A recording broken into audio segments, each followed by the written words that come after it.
साल 1995। उत्तर प्रदेश का एक छोटा सा गांव, रामपुरा। गांव शांत था, लेकिन एक जगह थी जहां कोई नहीं जाता था, पुराना कुआं। लोग कहते थे वहां रात में पायल की आवाज आती है। अर्जुन 15 साल का था। शहर से गर्मियों की छुट्टियों में अपने दादा दादी के पास आया था। उसे इन बातों पर हंसी आती थी। एक दिन उसने दादी से पूछा, दादी, ये कुएं की कहानी क्या है? दादी का चेहरा अचानक गंभीर हो गया।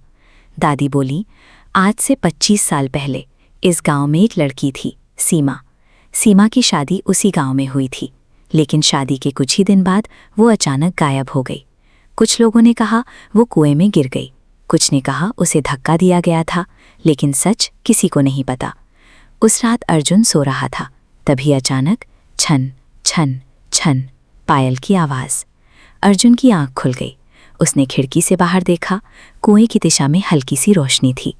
अगले दिन अर्जुन अपने दोस्त गोपाल के साथ कुएं के पास गया। कुआं बिल्कुल सूना था, लेकिन अंदर झांकने पर ऐसा लगा जैसे कोई देख रहा हो।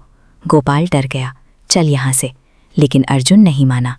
अर्जुन को कुएं के पास एक पुरानी चांदी की पायल मिली। वो उसे घर ले आया। जैसे ही उसने पायल को छुआ, उसे एक अजीब सा एहसास हुआ, जैसे कोई उसके बहुत करीब खड़ा हो।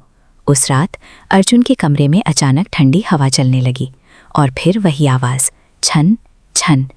इस बार आवाज़ कमरे के अंदर थी। अर्जुन डर गया, लेकिन हिम्मत करके बोला, कौन है? अचानक सामने आईना हिलने लगा, और उसमें एक लड़की का चेहरा दिखाई दिया। लंबे बाल, उदास आंखें। वो धीरे से बोली, मेरी पायल वापस करो।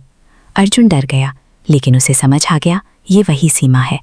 अगले दिन उसने गांव के बुजुर्गों से पूछा।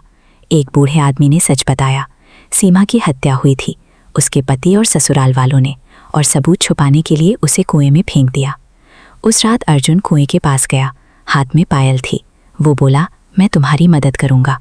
अचानक हवा तेज हो गई और सीमा की आत्मा सामने आ गई। उसने कुएं की ओर इशारा किया। अगले दिन गांव वालों ने कुएं की सफाई करवाई।